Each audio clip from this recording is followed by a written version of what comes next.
Welcome to the show. I'm Jason Whitlock, and I'll tell you why the social media attack on Josh Hader is completely unfair. And I'm Colin Cowherd, and I'll tell you why I have no issues with Tom Brady's latest power move in New England. Speak for yourself on a Monday starts now. We got a golf expert. We got a NFL stud. Golf nut and Greg Jennings. We got it all. Hello and welcome. We're joined now by Fox golf analyst Holly Saunders and Super Bowl champion and resident golf nut Greg Jennings. Let's start with Tiger Woods, who briefly looked like the Tiger of old Sunday, storming up the leaderboard at Carnoustie and actually taking a one-shot lead at the turn before faltering on the back nine and finishing tied for sixth, 3 shots back of Francisco Molinari. Even still, Tiger tried to stay positive after his round. I know I need to try and keep it in perspective because at the beginning of the year, you would have said you were playing the Open Championship. I would have said, I'd be very lucky to do that. It's going to sting for a little bit here. But given where I was to where I'm at now, blessed. All right, Cowherd, did Tiger blow his best chance at winning another major? No, I think he has a chance to win a tournament in the next 4 or 5 years. So do 50 guys. I think he has a chance to win a major in the next 4 or 5 years. I mean, we see a new golfer wins a major every year. So I think he's a good golfer now. I don't get the Tiger's back. No, if Michael Jordan came back as Rudy Gay, he wouldn't be Michael Jordan. Michael Jordan still scored 40 the last time I saw him. If LeBron left and came back and was Victor Oladipo, LeBron wouldn't be back. He'd be Victor Oladipo, who's a good player, not a superstar. Tiger's a good golfer, and that's what he's going to be for the next 4 to 5 years, a good golfer capable of winning a nice tournament. I think that he blew maybe his last chance at winning a major. Wow. And I say that he's 42 years old. Mm-hmm. He had the lead on the 11th tee on Sunday. He had the lead. Those opportunities are so rare. And not only did he have the lead, he then got cute and blew the lead with this flop shot on 11. The guy should have played a bump and run and had a 15-footer for par and a probable bogey. Instead, he got cute here, and this is ego, and this is where he's kicking himself. I'm not trying to beat up Tiger, but the hole before on 10, coming out of a pot bunker, he made an amazing shot. And that got his ego kicked in, and I can do it again. I mean, he's feeling good. That's what you do when you're feeling good, swinging the club. Not when you've been waiting 10 years. You don't think in the next 3 years there'll be another PGA? He's 42 years old, Tiger. Tom Jason, Watson. what would you have told him to do? If you were his caddy, what would you have told him He would to have do played. next? He should have played bump and run. He should have been conservative. He had the lead. Take your medicine. Take your bogey and keep going. That double bogey led to another bogey on the next hole.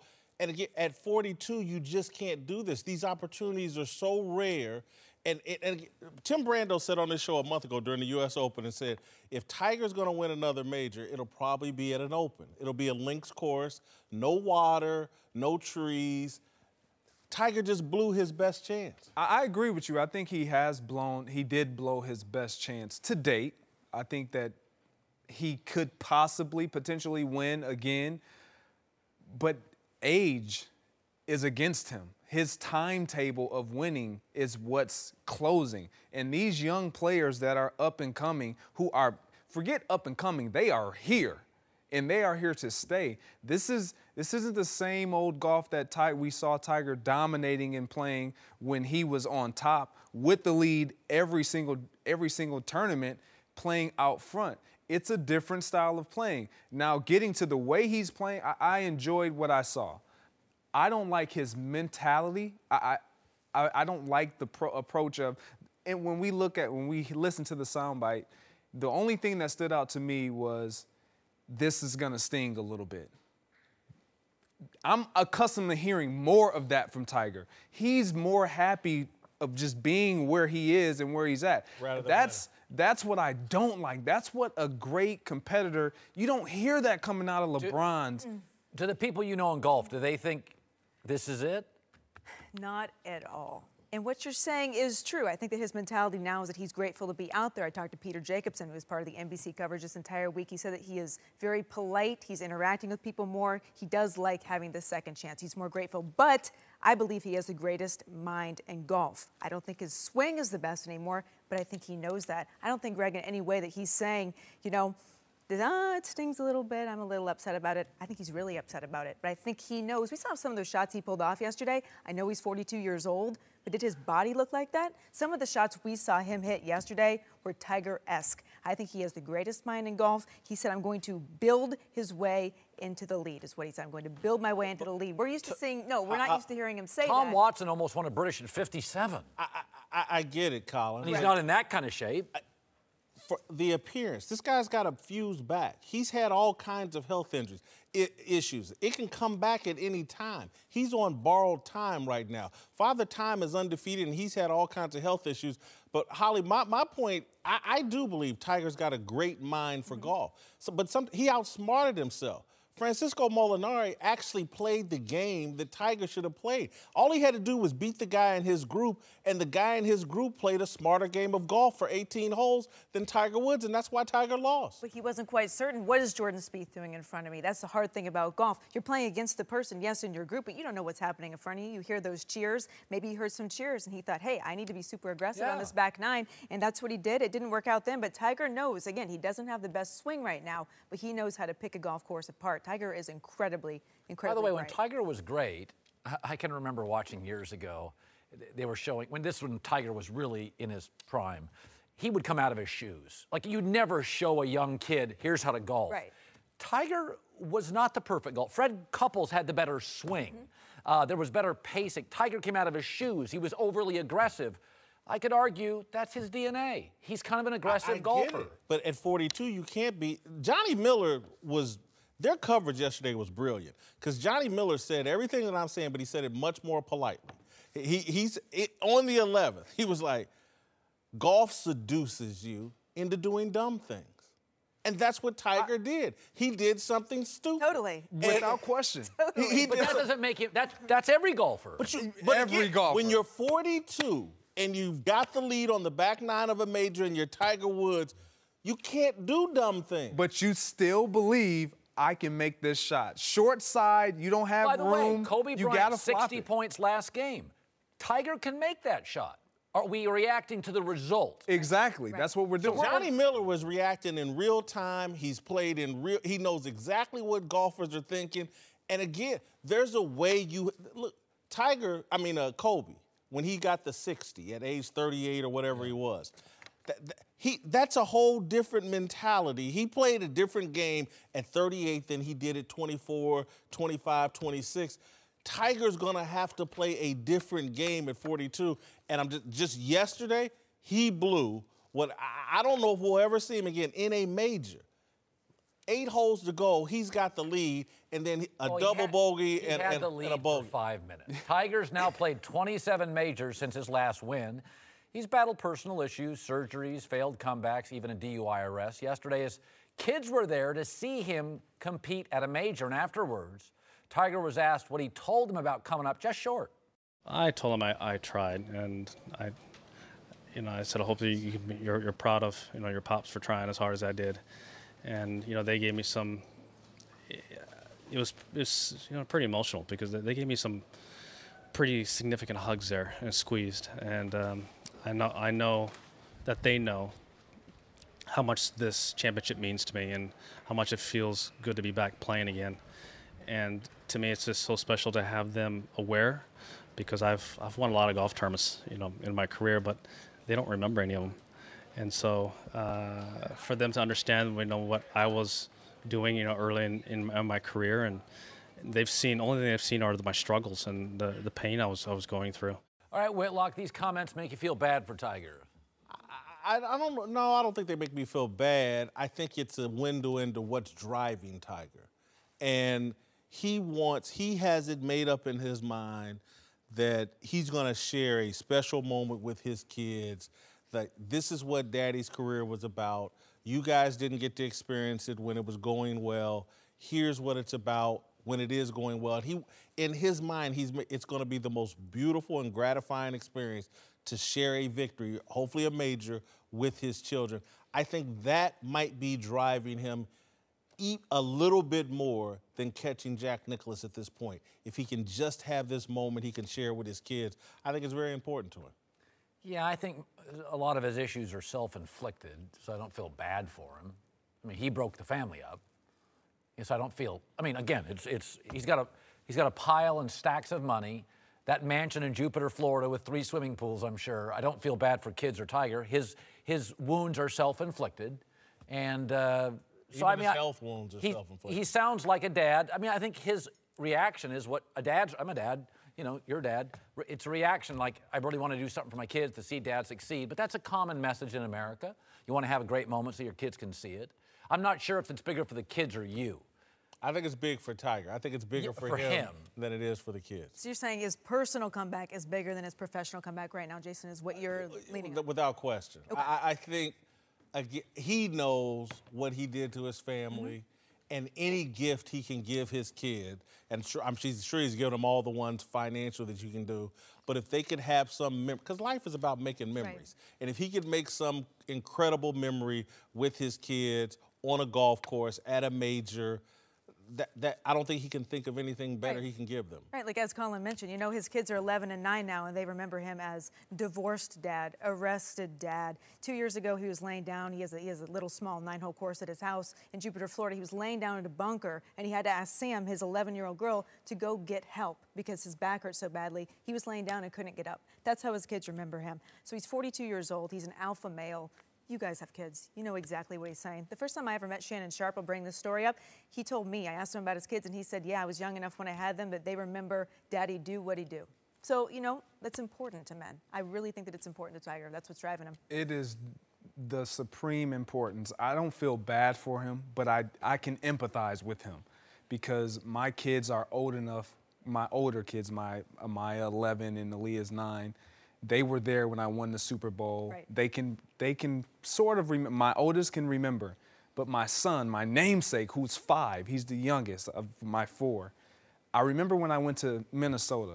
He had just been born in Green Bay, and I had that transition, and I just remember wanting to be that player with that level of success with my teammates, with the team that I had in Green Bay. And I remember my oldest daughter saying, Daddy, you guys always lose now. That stuck with me because I was thinking, she experienced the pinnacle. She experienced the Super Bowl, the confetti. My son, however, yeah, Daddy played good, but we always lost. So in his mind, he doesn't really have the highlight reel. We've had to watch Daddy's greatness versus him being able to witness it in person. That means so much more to a dad, to an athlete, than anything. Having your children experience it versus you having to show them footage. What did your kids say when you became a Dolphin?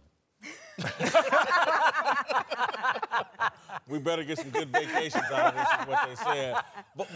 But I'll say this about Tiger and all athletes, or just any professional person. If you're constantly going through struggles on your career, that shows up at home in terms of you're not, there's some moments, some hours where you're not happy, your kids can see it, you're depressed, and I'm sure he would love, anybody would love to be going through the pinnacle of their career when they're happier and they're happier at home and their kids can enjoy that. You know, I'm glad Tiger has something driving him other than the pursuit of Jack Nicklaus, because he's got no shot at Jack Nicklaus after what he did yesterday.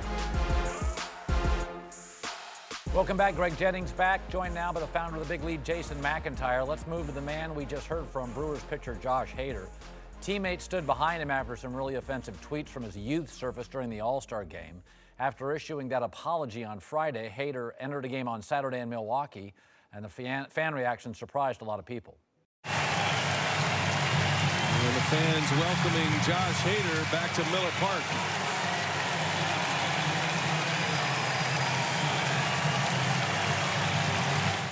Not everybody thrilled with the reception he got, with Deadspin writing, quote, "Do you stand and enthusiastically applaud somebody for merely apologizing for prior bad acts? Or do you stand and enthusiastically applaud somebody as a show of defiance toward an oppressive force that targeted one of your own?" Probably Brewers fans were just drunk and dumb. Their enthusiasm for welcoming and embracing Hader in this particular moment, though, says an awful lot about who might not be welcome among them. And it's hard not to believe that's exactly the intended message. Whitlock, you have an issue with the Brewer fan ovation. No, I have an issue with the stupidity of a website like Deadspin to write that about the actions of what some 17-year-old did. Listen, I think people's point of view on this, to me, is shaped by what reality do you live in, the social media world or the real world. The black players on that team that stood behind him at that press conference and the fans inside that stadium, that's the real world. And that's what the real world feels about a 17-year-old and his tweets. Does this person need to be demonized and vilified because of some dumb things they may have tweeted at 17?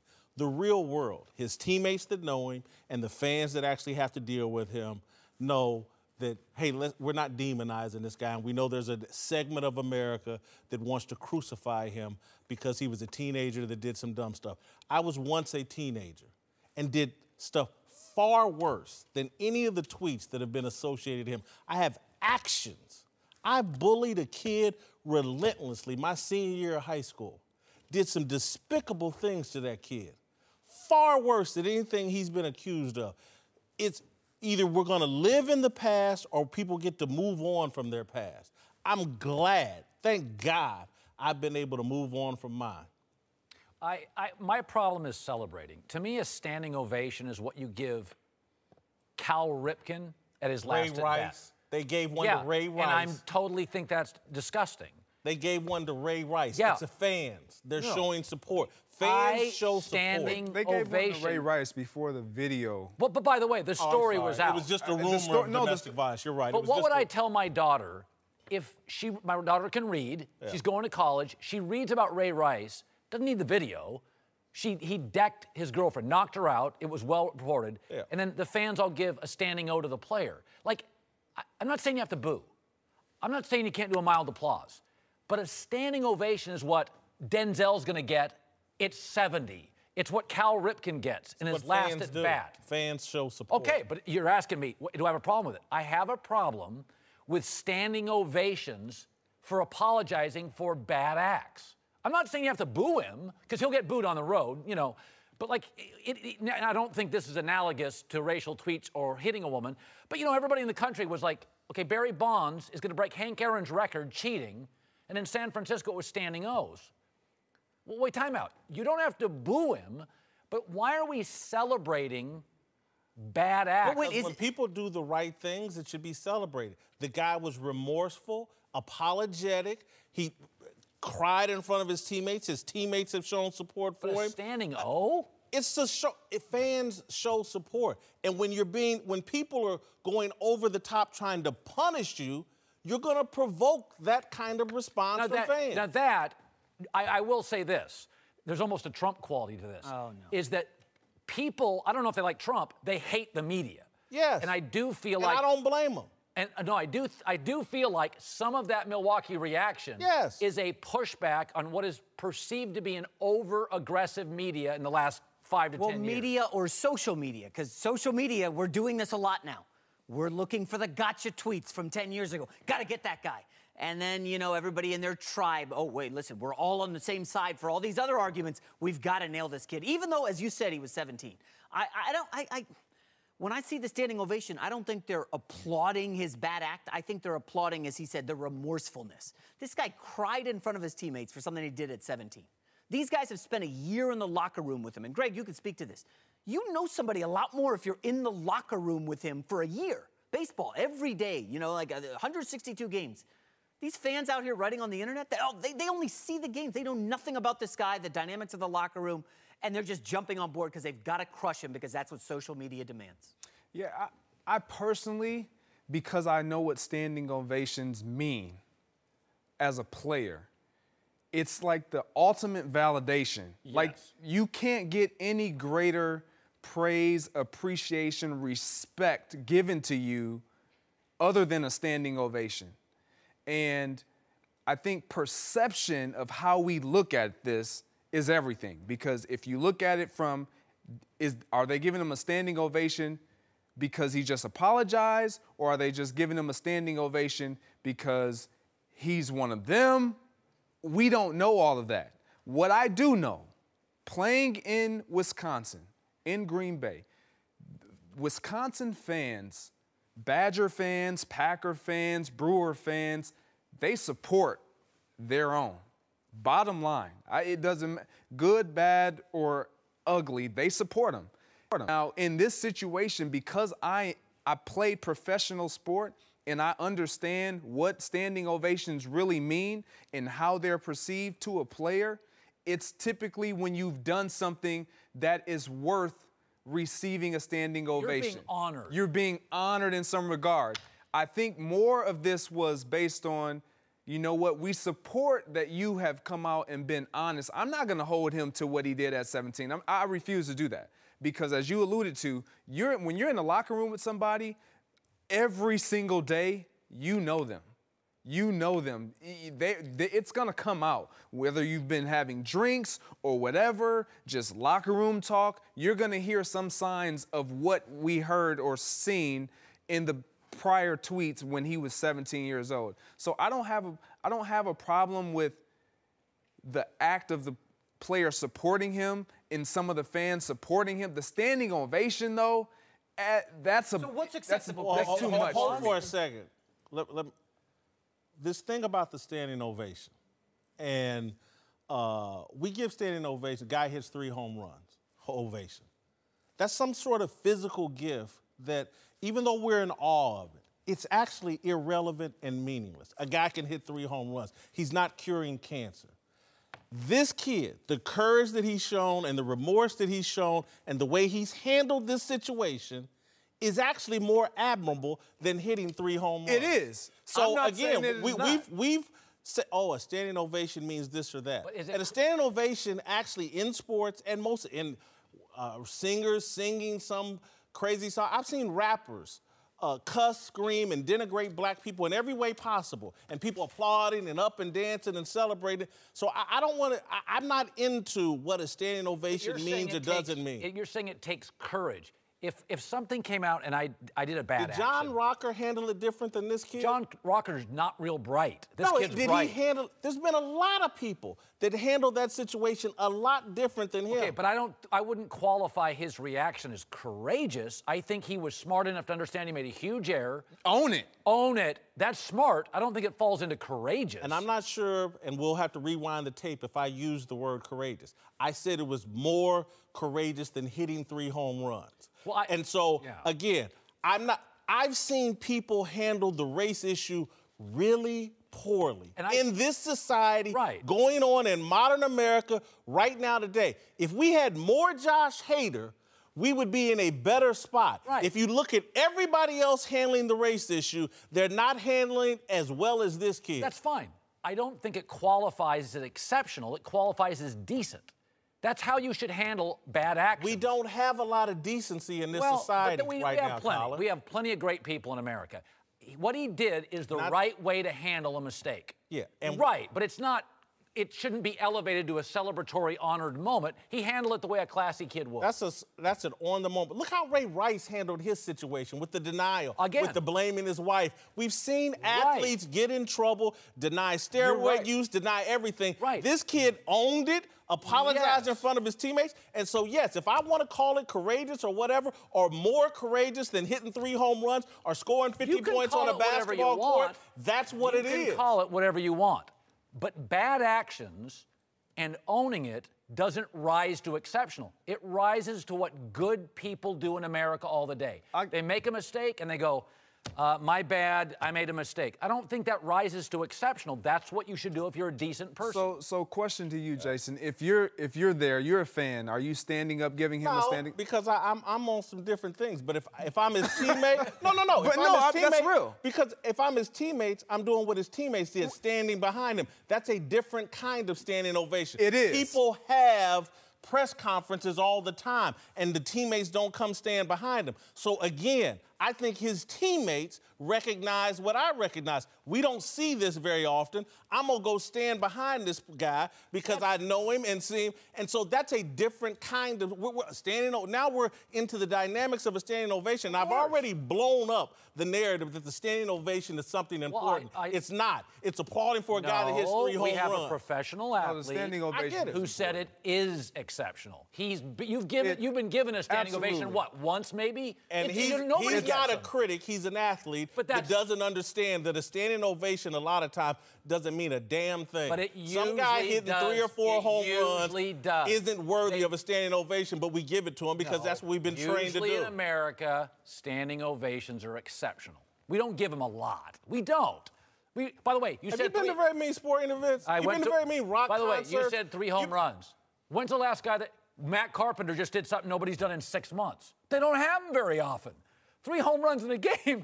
They're also meaningless. Most of the stuff we give a standing ovation to is meaningless. I'm going to tell you what I'm going to give you. I'm going to tell you. I got a standing ovation once in my life. See, rare. No. I get it. You know what it was for? What? We had my senior year of high school. We put on a fake pro wrestling night. Yeah. I was UConn Moose Whitlock. I ran into the arena in our high school, and they gave me a standing ovation. Welcome back. Greg Jennings is back. We're joined now by another Pro Bowl receiver, T.J. Houshmandzadeh. Let's talk NFL. And Jimmy Garoppolo, whose high-profile date with an adult film star got a lot of people talking last week and even raised some concerns about how this could affect his play this season. But one Super Bowl winning quarterback, Joe Theismann, says everybody just needs to calm down. I don't think it affects the team. Players are very respectful of everybody's individuality. They don't tell people who to go out with. They don't tell people where to go or what to do. And I doubt very seriously if the San Francisco 49ers would do the same thing. I think it's Jimmy's life, and you sort of let him live his life the way he chooses. Just because it doesn't fit into what everybody feels like it should doesn't necessarily mean that you have to tell somebody how to live their life. All right, Cowherd, should the 49ers be concerned about Jimmy G-string? I mean, Jimmy G-string. I don't love it. There's a reason they don't call it a franchise slot receiver and a franchise whip linebacker and a franchise punter. You call it a franchise quarterback. We're giving the franchise to you. We're not going to draft another in the first round for 15 years. We're going to pay you 27% of our cap. They don't call them franchise shooting guards and franchise right fielders. This is the most noteworthy position in American sports. This is it. They're not franchise goalies in hockey. You draft one, we give you the keys to the franchise. We will build our entire staff around you. When the Colts drafted Peyton Manning, their philosophy on drafting changed. We're going to draft pass rushers because we're going to be leading mostly in the second half. We're going to build our entire schematic system, our entire draft process, scouts that can find pass rushers for Peyton Manning. We trust you won't have to answer questions on Monday about your dating life. That's what grown-ups do. Yeah, that's not Gisele Bundchen, and they thought they were getting baby Tom Brady, and they got baby Tiger Woods.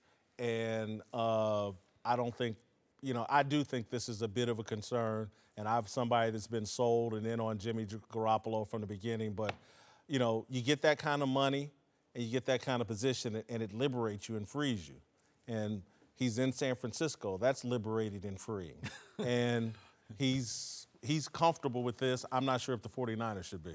You go to what Joe Theismann said, we don't want to tell you who to date. You shouldn't have to tell him who to date. You would hope he would make a better decision on who he chooses to date. What if you're going to take her out? We discussed this last week. Don't take her out in public, bro. Just stay at home. Do not take her out in public because everybody's on the 49ers just like you are this year. They got 5 primetime games. The quarterback etiquette, you just can't do these things. You just can't. You cannot date a porn star and take her out in public. It's really... Beverly Hills at a TMZ restaurant. It looks bad right, wrong, or indifferent, it just doesn't look right. It's not the appropriate thing to do if you're a franchise quarterback, in my opinion. Everything that you guys said is right. It does look bad. It probably doesn't bode well for Jimmy Garoppolo. That's all great, but for the 49ers, are they concerned?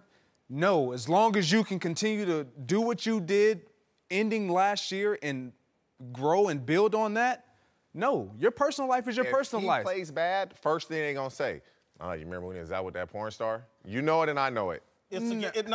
Greg, it is. It's like Tiger Woods. I think it'll be more brought up as it potentially being a distraction.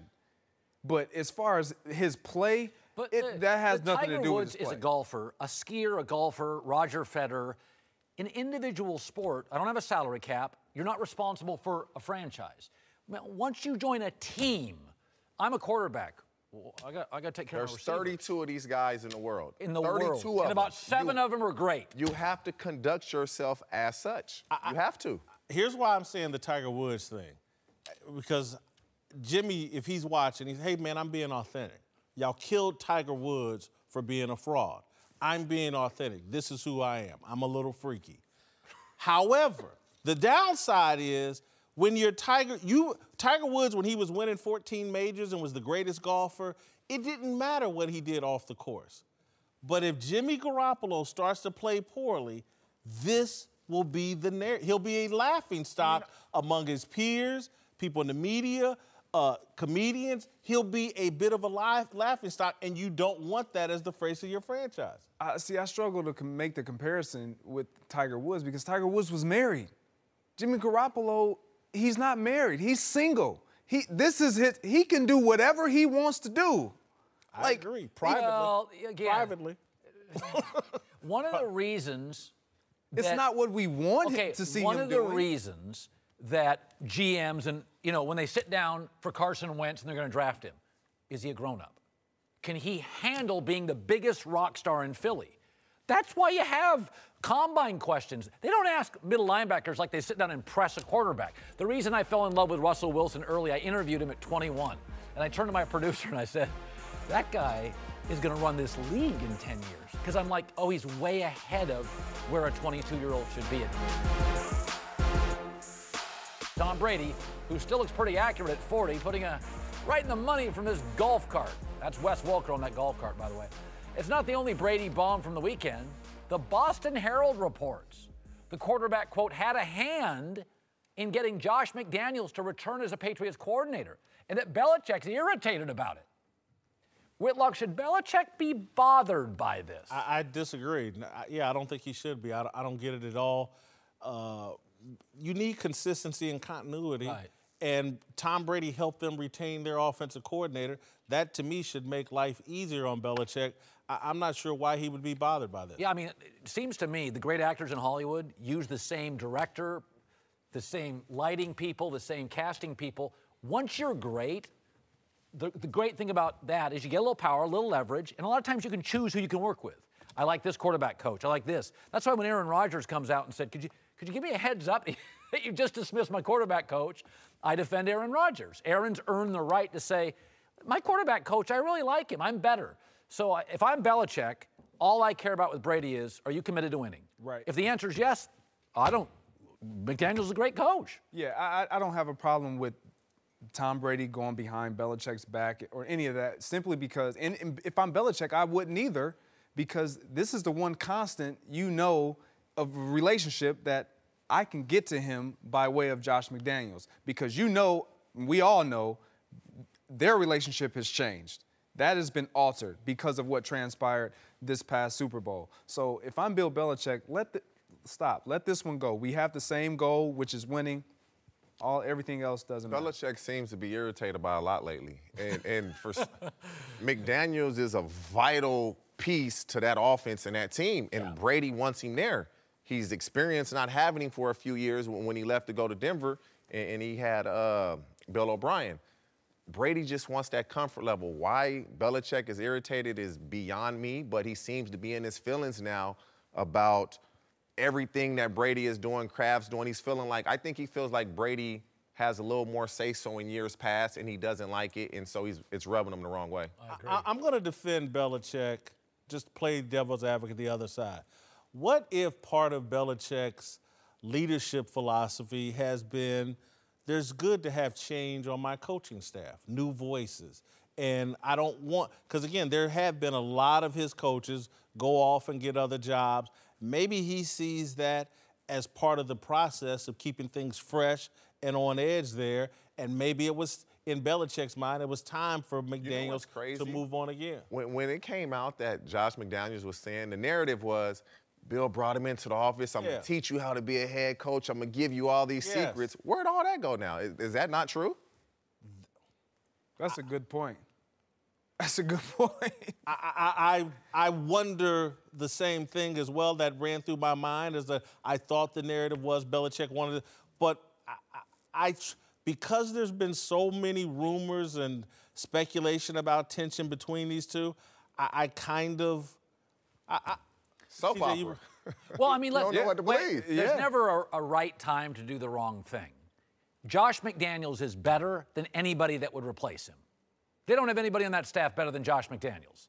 And there's not an OC that Tom trusts more than Josh McDaniels. So if Belichick's bothered by it, to your point, it's personal. Because you can't tell me that in the NFL, Josh leaves, the next guy comes in, and Tom's like, you know, I'm even more comfortable. I even have a better line of communication. I watched that Tom versus Time thing. He's like literally talking to him about Bengal preseason games in June. This feels like, to your point, this is now a little personal. Welcome back. Greg Jennings and TJ Hushmanzada are back. Let's move to the National Football League, where the controversy over the anthem back in full force. The league's already put the new anthem policy on hold while they hash things out with the Players Association. And now reportedly, a high-level NFL employee says, quote, there's no end game for the anthem issue.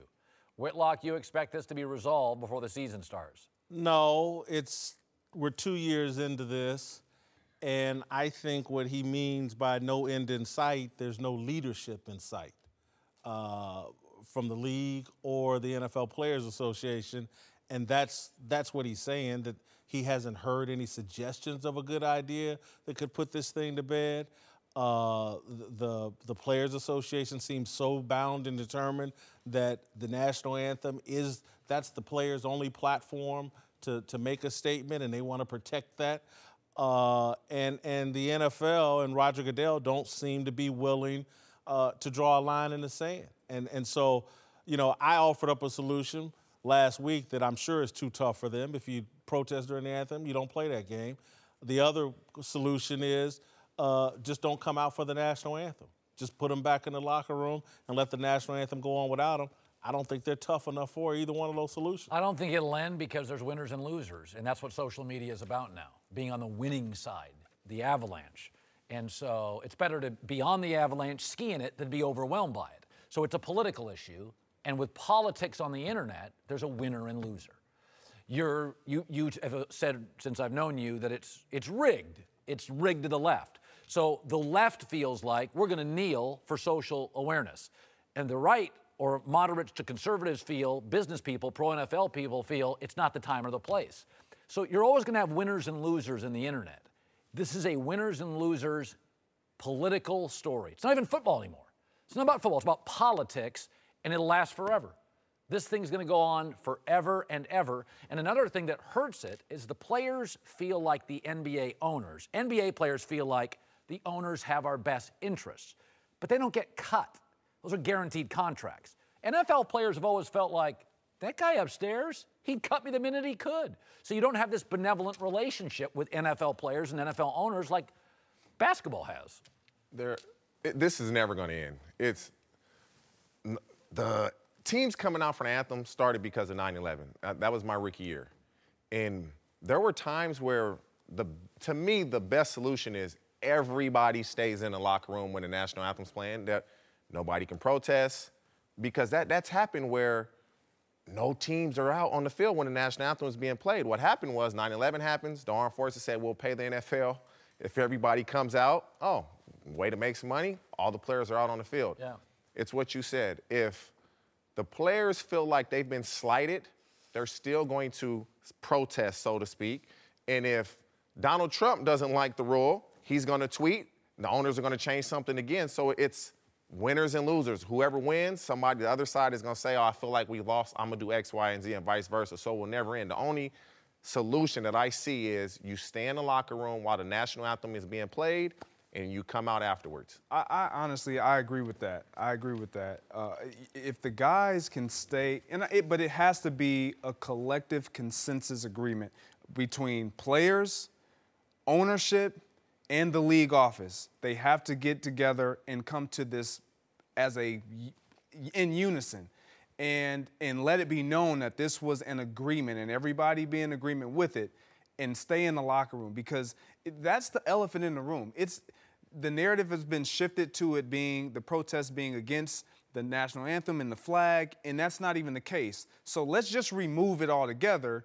Yeah, you lose some of your platform, if you will, as players to be able to get that notoriety and that visibility. Notoriety. But you eliminate that elephant in the room of, oh, now this can't be said that it's about. Let me tell you though or the how the players lose in that scenario, and they will, and it's an option that they should consider. Stay in the locker room, and from that day forward, the brand of NFL players part of it will be unpatriotic, seen by the fan base, customer base support, because it's like, oh, the players can no longer come out for the national anthem because too many of them have a problem with the national anthem, have a problem with this country, whatever.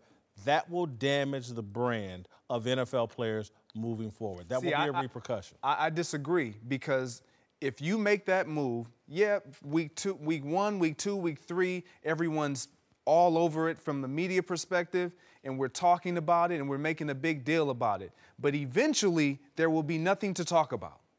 You have no action, no visibility. They would have just left it alone. That would have been the end of it, I believe. Mm-hmm. I agree.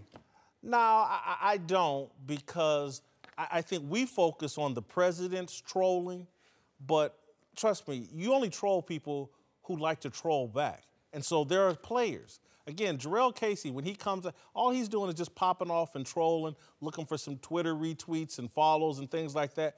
People are being baited into engaging in this issue, players and President Trump, and it's just a back and back. They're the same group. The people arguing against Trump in the NFL and Trump, they're the same. I wish they would all get together and go play a different game and let everybody else just go play football. All right, welcome back. Time for last call. Let's move to Magic Johnson, who has almost completed his mission of turning the Lakers into the island of misfit toys, adding Michael Beasley to a roster that already includes head cases Lance Stevenson, Rajon Rondo, and JaVale McGee. Cowherd, will Beasley help the Lakers? Yeah, he's another one-year deal, veteran player with an edge who has no problem getting into skirmishes with Durant, Curry, Clay, and Draymond. The Lakers are trying to create, with their young players, a roster full of guys willing to go toe-to-toe physically with a soft Warriors dynasty. The biggest misfit in the NBA just joined the Lakers. I don't get it. And again, I know this is just for this year, but if this thing, the most combustible team in the league, just got more combustible, and if this thing blows up in year 1, everybody thinks there's going to be some magic cure in year 2. But they're one-year contracts. You can ditch them. No, I get it. But I'm saying, if it blows up and it's like, oh, man, this LeBron thing in year 1 was a hot mess. Everyone thinks that year 2, oh, it's just going to be easy. Kawhi's going to want to come here. So-and-so's going to. I'm not so sure. Now, that's an interesting point. If it's so ugly that, Kawhi is in Toronto and it's like, we got a good GM, we got a good coach, we're winning games. That is some. That's a really interesting point. The narrative on LeBron James could change. He had a dysfunctional team in Cleveland. Kawhi left. That's You're interesting. just building the narrative. Wherever LeBron goes, there's great dysfunction. And we've just, again, they've signed every misfit that was available. This is Major League, the movie. Let's see if it works out.